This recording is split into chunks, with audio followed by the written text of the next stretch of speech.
গাজীপুরে একটি স্বনামধন্য ও বহুল আলোচিত ব্যতিক্রমী শিক্ষা প্রতিষ্ঠানের বার্ষিক ক্রীড়া প্রতিযোগিতা, পুরস্কার বিতরণী ও সাংস্কৃতিক সন্ধ্যা অনুষ্ঠিত হয়েছে। গাজীপুর থেকে আব্দুল কুদ্দুসের প্রতিবেদনে দেখুন বিস্তারিত।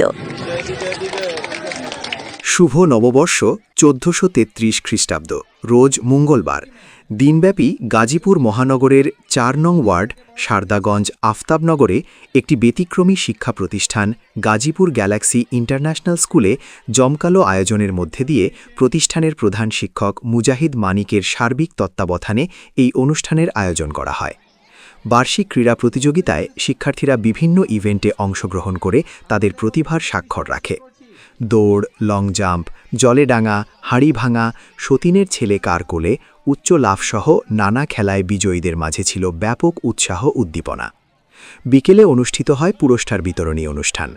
এতে প্রধান অতিথি হিসেবে উপস্থিত ছিলেন সাধারণ সম্পাদক কাশিমপুর থানা বিএনপি আব্দুর রহিম মাতব্বর ও সাধারণ সম্পাদক ৪ নং ওয়ার্ড বিএনপি আব্দুর রাজ্জাক রাজু সহ স্থানীয় গণ্যমান্য ব্যক্তিবর্গ ও প্রতিষ্ঠানের শিক্ষক শিক্ষিকা, অভিভাবক ও কোমলমতি শিক্ষার্থীরা।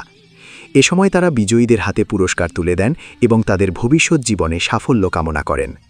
পরে শুরু হয় মনোমুগ্ধকর সাংস্কৃতিক সন্ধ্যা। শিক্ষার্থীদের পরিবেশনায় গান, নাচ ও নাটক উপস্থিত দর্শকদের মুগ্ধ করে। পুরো অনুষ্ঠান জুড়ে ছিল উৎসবমুখর পরিবেশ।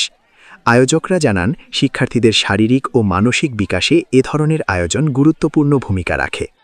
আগামী দিনে আপনাদের এমনি শুধু রাস্তায় নয়, সুশিক্ষার জন্য, শিক্ষা প্রতিষ্ঠানের উন্নয়নের জন্য কোন ছাত্রছাত্রী যদি অর্থভাবে শিক্ষা অর্জন করতে না পারে, সেটি আমাদের নলেজে দেবেন, আমরাও আপনাদেরকে সেই সার্বিক বিষয়ে সহযোগিতা আপনাদেরকে করব।